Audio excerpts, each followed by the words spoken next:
Part 1, 1945 to 1955. The dawn of the Cold War. In 1945, the world had just emerged from the devastation of the Second World War. The war's end marked a new chapter in history, one that would be defined by two superpowers, the United States and the Soviet Union.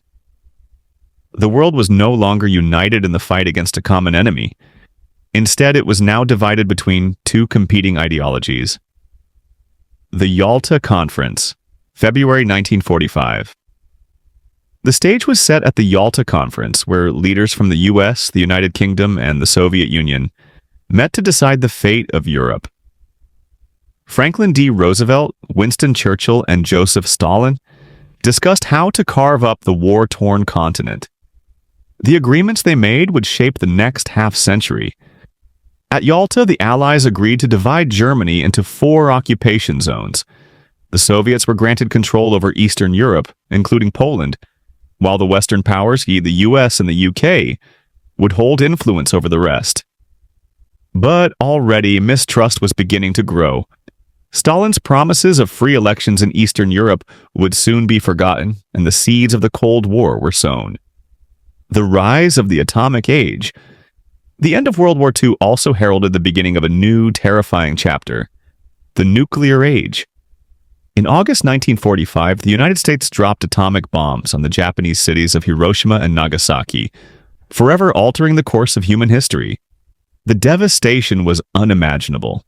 For the first time, the world realized the true power of nuclear weapons. The US had the monopoly on atomic bombs, for now. But this would not last long. The Soviet Union, determined not to be left behind, began its own nuclear weapons program. In 1949, the Soviet Union successfully tested its first atomic bomb, signaling the start of a dangerous arms race. The formation of NATO and the Warsaw Pact. By the late 1940s, the world had split into two opposing ideological camps: the capitalist West, led by the United States, and the communist East, led by the Soviet Union. In 1949, the United States formed the North Atlantic Treaty Organization, NATO, with Canada and several European countries. NATO was designed to provide collective security against the Soviet threat. In response, the Soviet Union created the Warsaw Pact in 1955, an alliance of communist states in Eastern Europe. The stage was now set for the Cold War, a conflict that would be fought not with traditional armies, but with ideology, propaganda, espionage, and a massive buildup of nuclear weapons. The Cold War begins. The Cold War was not a conventional war. It was a battle of influence, fought in the shadows. The world was now divided into two blocks, and the tension between the US and the Soviet Union would shape global politics for the next several decades.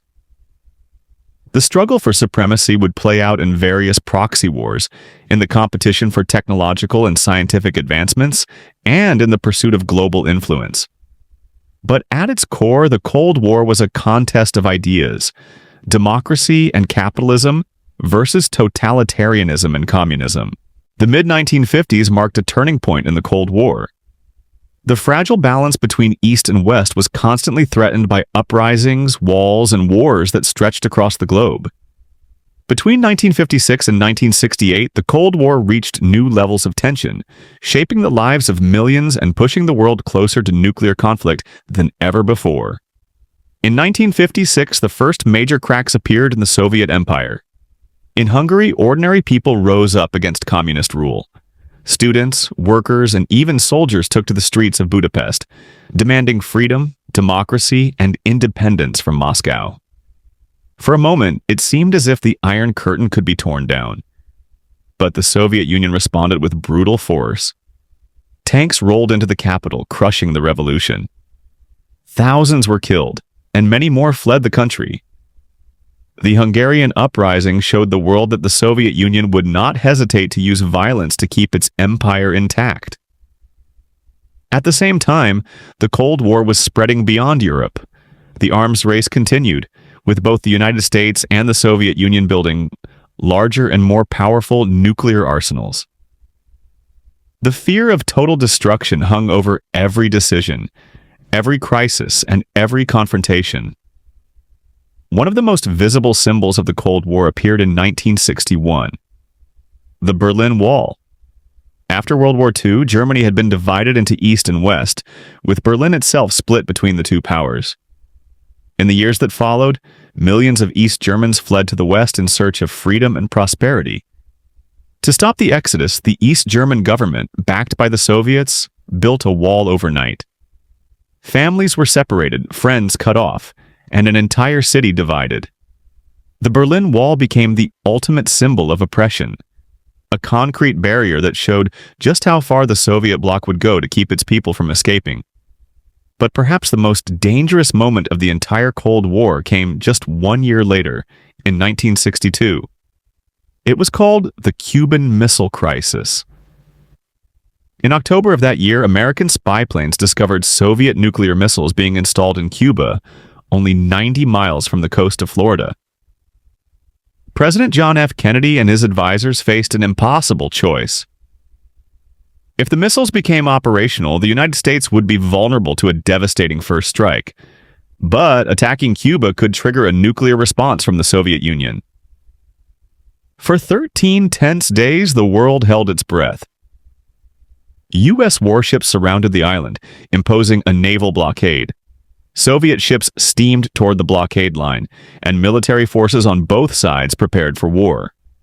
At the height of the crisis, an American reconnaissance plane was shot down over Cuba, killing its pilot. Many feared that this would be the spark that set off World War III. In the end, cooler heads prevailed. Secret negotiations led to a compromise. The Soviets agreed to withdraw their missiles from Cuba, while the United States quietly promised to remove its own nuclear weapons from Turkey. The world stepped back from the brink of annihilation, but the crisis left a lasting mark. It showed just how close humanity could come to destroying itself. And it led to new efforts to improve communication between Washington and Moscow, including the famous hotline between the White House and the Kremlin. While nuclear tensions dominated headlines, another war was beginning to escalate. One that would define the 1960s and deeply divide America itself. That war was Vietnam. Vietnam had been a French colony until 1954, when communist forces under Ho Chi Minh defeated the French at the Battle of Dien Bien Phu. The country was then divided into two, the communist North and the anti-communist South, backed by the United States. By the early 1960s, U.S. involvement in Vietnam grew rapidly. What started as military advisors soon became a full-scale commitment of combat troops. Washington believed that if South Vietnam fell to communism, it would trigger a domino effect, spreading communism throughout Southeast Asia. But the war in Vietnam was unlike anything the United States had fought before. Guerrilla warfare, dense jungles, and a determined enemy made progress slow and costly. The North Vietnamese, supported by the Soviet Union and China, fought relentlessly. For every village captured, another seemed to rise in rebellion. By 1968, the war reached a turning point with the Tet Offensive. North Vietnamese and Viet Cong forces launched a massive, coordinated attack across South Vietnam, striking cities, towns, and even the U.S. Embassy in Saigon. Although militarily the offensive was a failure for the communists, it shocked the American public. Television broadcasts showed the brutality of the war in vivid detail, and many began to question whether victory was even possible. From Budapest to Berlin, from Cuba to Vietnam, the years between 1956 and 1968 proved that the Cold War was not just a battle of ideologies, it was a struggle fought with tanky. The late 1960s and the 1970s were years of both hope and renewed tension in the Cold War. For a time, it seemed as though the United States and the Soviet Union might find a way to coexist peacefully. But underneath the smiles and handshakes, the rivalry continued, spreading into space, the Middle East, and eventually Afghanistan. In July 1969, the United States made history. Apollo 11 carried astronauts Neil Armstrong and Buzz Aldrin to the surface of the moon. The moon landing was not only a scientific triumph, but also a political victory. For years, the Soviet Union had led the space race, launching the first satellite, Sputnik, in 1957. and sending the first human, Yuri Gagarin, into orbit in 1961. But with the Apollo program, America pulled ahead, demonstrating its technological and economic superiority. The famous words spoken by Armstrong, "That's one small step for man, one giant leap for mankind," were also a clear message to Moscow. The United States had won the race to the moon. But even as the space race captured the imagination of the world, conflicts on Earth continued. The Vietnam War dragged on into the 1970s, dividing American society and draining resources. Meanwhile, the Soviet Union maintained its grip on Eastern Europe, showing no sign of loosening its control. Still, both superpowers recognized the dangers of endless confrontation. By the early 1970s, a new policy emerged: Detente, a relaxation of tensions.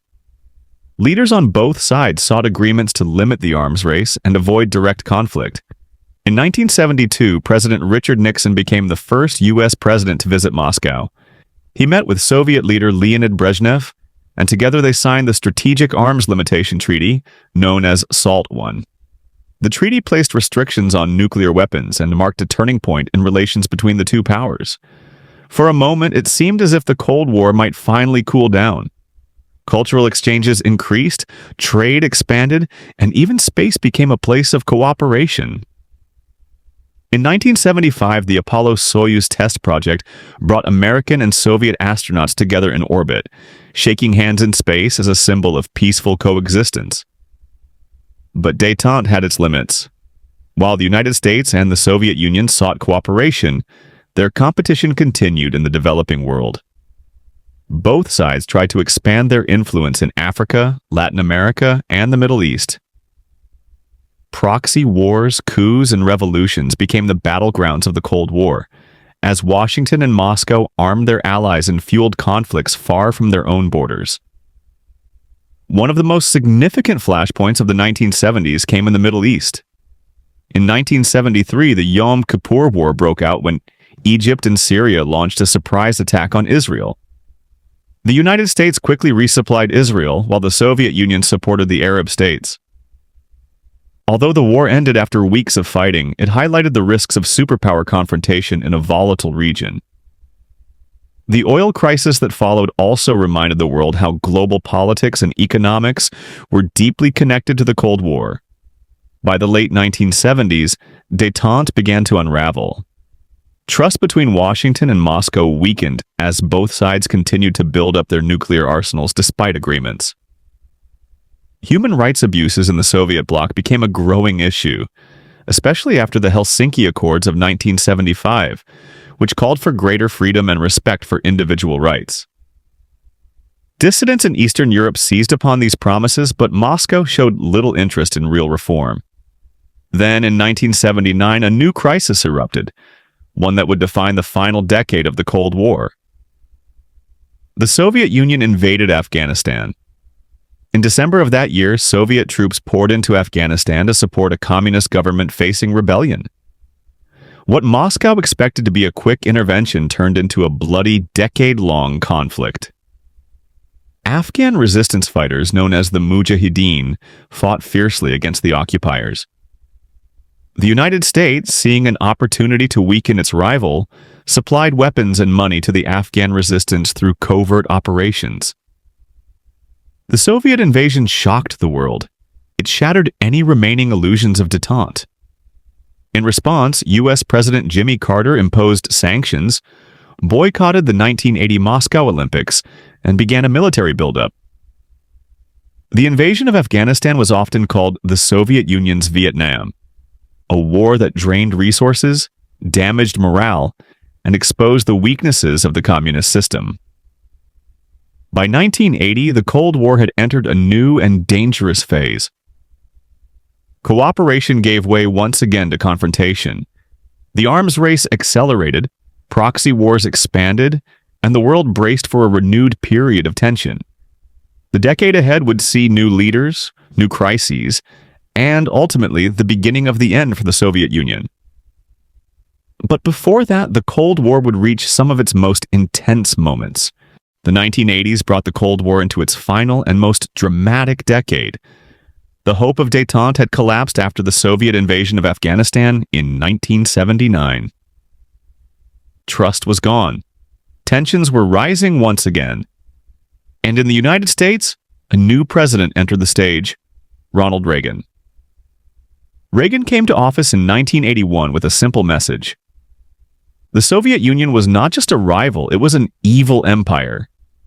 He believed that the Cold War was not about coexistence, but about victory. Under his leadership, the United States began a massive military buildup. Billions of dollars were poured into new weapons, tanks, aircraft, and especially nuclear missiles. Perhaps the most ambitious part of Reagan's strategy was announced in 1983. It was called the Strategic Defense Initiative, or SDI, but most people knew it by its nickname, Star Wars. Reagan promised a futuristic system of satellites and lasers that could shoot down Soviet missiles from space. Critics said it was unrealistic, but to the Soviets it was terrifying. If America could defend itself against nuclear attack, the balance of power would be destroyed. The early 1980s were some of the tensest years of the entire Cold War. Both sides deployed new nuclear weapons in Europe. NATO installed Pershing II and cruise missiles, while the Soviets deployed SS-20s. In 1983, during a NATO exercise known as Able Archer, the Soviets even feared that a real nuclear strike was about to begin. The world once again stood dangerously close to disaster.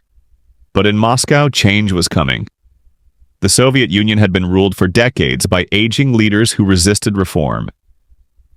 After the deaths of Leonid Brezhnev in 1982, Yuri Andropov in 1984, and Konstantin Chernenko in 1985, a younger, more dynamic figure finally rose to power. Mikhail Gorbachev. Gorbachev understood what few Soviet leaders before him would admit. The system was failing. The Soviet economy was stagnating. The arms race was draining resources, and ordinary citizens were demanding change. Gorbachev introduced two new policies: Glasnost, meaning openness, and Perestroika, meaning restructuring. He hoped to modernize the Soviet Union, reduce corruption, and create a more transparent government. But reforms at home were not enough. Gorbachev also sought to reduce tensions with the West. For the first time in years, Washington and Moscow began real dialogue. Reagan and Gorbachev met face-to-face at a series of summits: Geneva in 1985, Reykjavik in 1986, Washington in 1987, and Moscow in 1988. These meetings transformed the Cold War. At Reykjavik, negotiations nearly led to the complete elimination of nuclear weapons, an idea that shocked the world. Although the talks collapsed over disagreements about Star Wars, they paved the way for progress. In 1987, the two leaders signed the Intermediate Range Nuclear Forces Treaty, the INF Treaty. It was the first agreement to eliminate an entire class of nuclear weapons. For the first time, the arms race began to move in reverse. Meanwhile, Gorbachev signaled that the Soviet Union would no longer use force to control Eastern Europe. This was a turning point. For decades, uprisings in places like Hungary in 1956 or Czechoslovakia in 1968 had been crushed by Soviet tanks. Now, Gorbachev made it clear those days were over. The consequences were immediate. Across Eastern Europe, communist governments began to collapse. In Poland, the Solidarity movement gained power. In Hungary, reformers opened the border with Austria, allowing East Germans to escape to the West. Then, in 1989, came the most dramatic moment of all. On November 9th, the Berlin Wall, the ultimate symbol of the Cold War, was opened. Crowds of East and West Berliners climbed on top of the wall, tearing it down piece by piece. Families reunited. Strangers embraced. For nearly 3 decades, the wall had divided a city, a country, and a world. Now it was gone. The fall of the Berlin Wall signaled the beginning of the end. Within a year, Germany was reunified. One by one, communist governments across Eastern Europe fell. Czechoslovakia, Bulgaria, Romania, and others. The Iron Curtain had been lifted. But the final chapter came in the Soviet Union itself. Gorbachev's reforms unleashed forces he could not control. Nationalist movements rose in the Baltic states, in Ukraine, in Georgia, and beyond. The Soviet economy collapsed under the weight of shortages and inefficiency. In August 1991, hardline communists attempted a coup against Gorbachev, but the plot failed. Instead, it accelerated the breakup of the country. On December 25, 1991, Mikhail Gorbachev resigned as president of the Soviet Union. The red flag with the hammer and sickle was lowered from the Kremlin for the last time. The Soviet Union was no more. The Cold War, after nearly half a century, was over. For the United States, it was a victory. The long twilight struggle, as John F. Kennedy had once called it, had ended without nuclear war. For millions in TCU, while the Cold War was a conflict between superpowers, it was also a war that shaped the lives of ordinary people across the globe. Beyond missiles and summits, it was felt in classrooms, in spy networks, in underground bunkers, and in the daily choices of men and women who lived under its shadow. In the United States, children grew up with the constant fear of nuclear war. In the 1950s and 1960s, schools held duck and cover drills. At the sound of a siren, students would hide under their desks, as if thin wood and metal could shield them from the blast of an atomic bomb. Families built fallout shelters in their backyards, stocked with canned food and water. For millions, the Cold War was not an abstract idea, but a daily reminder that the end of the world could come at any moment. In the Soviet Union, life was shaped by censorship and control. Television, newspapers, and books all carried the party line. Western music and films were banned, but secretly traded on black markets. Young people listened to jazz or rock and roll, copied onto old X-ray films, known as bone records. It was dangerous, but it gave them a taste of freedom. The Cold War was also a war of spies. From Berlin to Washington, intelligence agencies fought their own secret battles. The CIA and the KGB recruited double agents, tapped phone lines, and built elaborate disguises. Some spies lived double lives for decades, passing secrets that could change the course of history. In 1960, an American U-2 spy plane was shot down over the Soviet Union, capturing pilot Francis Gary Powers and sparking a major international scandal. In the 1970s, British intelligence was rocked by the discovery of the Cambridge Five, a group of spies who had secretly passed information to Moscow for years. Culture itself became a weapon. The United States used Hollywood, jazz, and rock music to showcase the freedoms of the West. The Soviet Union promoted ballet, classical music, and Olympic athletes as proof of its superiority.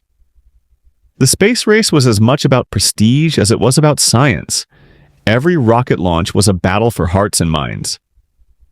Sports became another front in the Cold War. The 1980 Olympics in Moscow were boycotted by the United States in protest of the invasion of Afghanistan. 4 years later, the Soviet Union returned the favor, refusing to participate in the 1984 Los Angeles Olympics. Even on the playing field, the Cold War was never far away. The arms race also fueled an extraordinary culture of fear. In both East and West, governments developed detailed plans for what to do in the event of nuclear war. In the United States, entire underground command centers were built, like the Cheyenne Mountain Complex in Colorado. In the Soviet Union, secret cities were created to house nuclear scientists and engineers hidden from the outside world. The threat of annihilation forced entire societies to prepare for a catastrophe that, thankfully, never came. But perhaps the most remarkable part of the Cold War story was how ordinary people refused to give up hope. Across Eastern Europe, dissidents risked prison to speak the truth. Writers, poets, and musicians used art to challenge the system. In 1968, during the Prague Spring in Czechoslovakia, reformers tried to build socialism with a human face. Although Soviet tanks crushed the movement, the dream of freedom did not die. In the United States, too, the Cold War sparked protest movements. As the Vietnam War escalated, millions of Americans took to the streets, demanding peace. The anti-war movement revealed deep divisions at home, showing that the Cold War was not just fought abroad, but also in the hearts and minds of citizens. Through it all, the world lived under the shadow of nuclear weapons.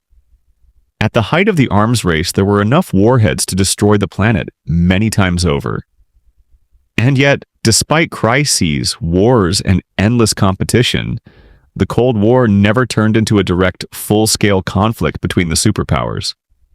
When the Soviet Union finally collapsed in 1991, it was not because of a single battle, but because of decades of pressure, competition, and change. And as the Iron Curtain fell, people on both sides realized that they had survived one of the most dangerous periods in human history. The Cold War was not only fought with armies, missiles, and speeches. It was also a conflict of secrets. Battles hidden in the shadows, known only to a few, but with consequences that could change the world. One of the most secretive aspects of the Cold War was the world of espionage. The CIA and the KGB waged a silent war across continents. They used codes, invisible ink, and tiny cameras hidden in pens and watches. In Berlin, a city divided by the wall, spies crossed from east to west under the cover of night. Some were caught, others vanished forever. The quiet exchange of briefcases, the whispered promise of loyalty, and the fear of betrayal defined this shadow war. Some spies became legendary. Oleg Gordievsky, a high-ranking KGB officer, secretly worked for Britain's MI6, feeding the West invaluable information about Soviet strategy. Aldrich Ames and Robert Hansen, however, were American traitors who sold secrets to Moscow, costing countless lives. In the Cold War, trust was rare, and betrayal was deadly. Beyond spies, the Cold War also drove astonishing feats of technology. Both sides invested heavily in secret projects that sounded like science fiction. The United States experimented with stealth aircraft, satellites that could photograph entire cities, and submarines that could remain hidden beneath the ocean for months. The Soviets built massive nuclear-powered submarines, giant intercontinental bombers, and even tried to create psychic research programs, hoping to use the human mind as a weapon. The oceans themselves became a battlefield. American and Soviet submarines hunted each other in the dark depths, often coming dangerously close to disaster. In 1968, the Soviet submarine K-129 sank in the Pacific Ocean. The CIA launched a top-secret operation known as Project Azorian to recover the wreck and its nuclear missiles from 3 miles underwater. Using a massive ship disguised as a mining vessel, the Americans managed to lift part of the submarine, but the operation remained hidden from the public for years. Nuclear accidents were another hidden danger. In 1983, the world unknowingly came within minutes of nuclear war, not because of politicians, but because of one man. On September 26th, Soviet early warning systems reported that American missiles had been launched toward the USSR. The officer on duty, Stanislav Petrov, had to decide whether to report the attack. Following his instincts, he chose not to sound the alarm, believing the system had malfunctioned. He was right. His decision may have saved the world from nuclear catastrophe. Ordinary people also played surprising roles in the Cold War. In 1983, a group of American teenagers using a home computer accidentally gained access to a sensitive U.S. defense network, sparking fears of Soviet hacking. In East Germany, citizens built secret tunnels under the Berlin Wall to help loved ones escape. Some succeeded, others were caught and imprisoned. Each act of resistance was a reminder that the Cold War was not just fought in palaces and military bases, but also in basements, workshops, and hidden rooms. Propaganda was another powerful weapon. Both the United States and the Soviet Union poured money into spreading their vision of the world. In the West, glossy magazines, Hollywood movies, and radio stations like Voice of America broadcast images of prosperity and freedom. In the East, the message was clear. Capitalism meant exploitation and poverty, while socialism promised equality and security. Each side told stories designed to inspire loyalty and fear. Science and culture were also tools of influence. The Soviets shocked the world in 1957 with Sputnik, but the Americans answered with the Apollo program. The U.S. exported rock and roll, Coca-Cola, and blue jeans, while the Soviet Union showcased its ballet dancers, chess champions, and Olympic athletes. Every cultural exchange was more than entertainment. It was a battle of ideas, and through it all, ordinary families lived their lives beneath the shadow of the bomb. In Moscow, in Washington, in Berlin, children grew up learning about enemies they would never meet. For some, the Cold War meant opportunity, space exploration, scientific breakthroughs, and new technology. For others, it meant fear, silence, and the constant weight of propaganda. When the Cold War ended, many of its secrets were revealed. Hidden bunkers were opened, classified files were unsealed, stories of spies, near misses, and close calls emerged. The truth showed how often the world had come far closer to destruction than anyone knew at the time. The Cold War was a conflict of shadows, fought not only with tanks and missiles, but with whispers, secrets, and lies. And in the end, it reminds us of a dangerous truth. Sometimes the battles we never see are the ones that decide the future. The Cold War was not only about spies, missiles, and ideology. It was also full of strange, surprising, and sometimes even humorous stories that revealed the absurdity of a world divided into two camps. One of the strangest tales came from the Soviet Union. In the late 1940s, Soviet leader Joseph Stalin admired the taste of Coca-Cola, but could not be seen drinking an American capitalist symbol. To solve the problem, U.S. officials arranged for a special order of Coca-Cola that looked like vodka. It was bottled in clear glass with a red star on the cap, so Stalin's generals could enjoy the drink without raising suspicion. This white Coke became one of the Cold War's oddest secrets. Fashion also became a battlefield. In the Eastern Bloc, Western blue jeans were almost impossible to buy, yet young people craved them as a symbol of freedom and rebellion. In the 1970s and 1980s, black markets thrived. A single pair of Levi's could cost a month's salary in Moscow or Warsaw. Smuggling jeans into Eastern Europe became as profitable as dealing in gold. Music, too, crossed the Iron Curtain in unusual ways. In the Soviet Union, Western rock and roll was banned, but fans found a creative solution. They copied forbidden records onto old X-ray films, producing what became known as bone records, or music on ribs. Teenagers would buy these fragile discs in secret markets, listening to Elvis or the Beatles on the skeletons of strangers. Even sports carried Cold War intrigue. In 1972, the U.S. and Soviet basketball teams faced off in the Olympic final in Munich. The game ended in controversy when officials gave the Soviets multiple chances to score in the final seconds. The USSR won 51-50, and to this day, the American team has never accepted their silver medals. The match became one of the most debated moments in Olympic history. Sometimes Cold War projects were simply bizarre. The U.S. military once planned to detonate a nuclear bomb on the moon. Not for science, but to show Soviet leaders America's power. Thankfully, the project was abandoned.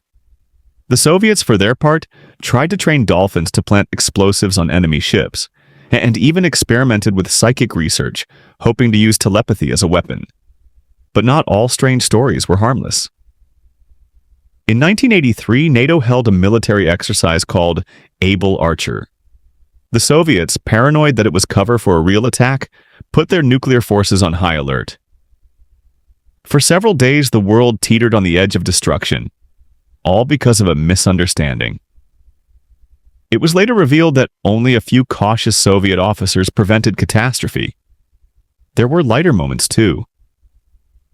In 1959, American Vice President Richard Nixon and Soviet leader Nikita Khrushchev held the famous kitchen debate at a trade fair in Moscow. Standing inside a model American kitchen, they argued passionately about communism versus capitalism, while pointing at washing machines and refrigerators. The debate was broadcast worldwide, turning a simple kitchen into a battlefield of ideology. And then there was the Berlin Wall. While it was a grim symbol of division, it also inspired daring and often ingenious escape attempts. People dug tunnels, used hot air balloons, and even built makeshift airplanes to cross from east to west. Some succeeded, others failed, but each attempt showed the human desire for freedom. Finally, perhaps the most ironic story of all, the Cold War produced technologies that shape our world today. The U.S. military created ARPANET, the ancestor of the modern internet, as a communication system that could survive nuclear war. GPS, satellite weather forecasting, and many medical advances also came out of Cold War research. What began as tools of survival ended up connecting and improving the lives of billions. In the end, these stories remind us that the Cold War was not just about presidents and generals. It was about culture, creativity, and even comedy in the face of fear. Behind the Iron Curtain, people still danced, sang, dreamed, and laughed. And sometimes those small acts of humanity were more powerful than any missile. The Cold War officially ended in December 1991 with the collapse of the Soviet Union. But its legacy did not disappear. In many ways, we still live in the shadow of that conflict today. The most obvious legacy is nuclear weapons. At the height of the Cold War, the United States and the Soviet Union possessed more than 60,000 warheads.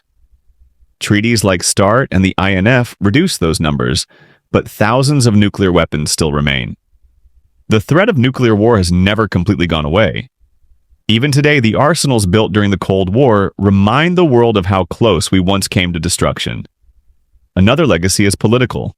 The United States emerged from the Cold War as the world's only superpower.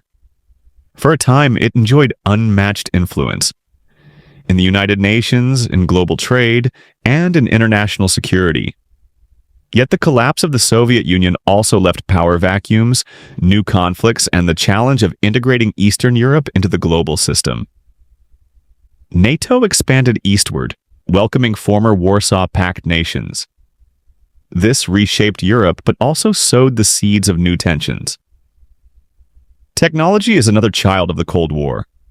The arms race and the space race produced advances that transformed civilian life. Satellites now guide our GPS systems. The internet grew from military communication networks. Medical research accelerated thanks to Cold War funding. Even everyday items like memory foam mattresses and cordless tools trace their origins to the race for space. What began as competition for dominance ended up changing how billions of people live. Culturally, the Cold War left deep marks. In the West, it created a generation raised on spy thrillers, nuclear fears, and space dreams. In the East, it shaped art, music, and literature born under censorship and resistance. The images of the Berlin Wall falling, of Gorbachev and Reagan shaking hands, remain powerful symbols of hope and change. But the legacy is not only positive.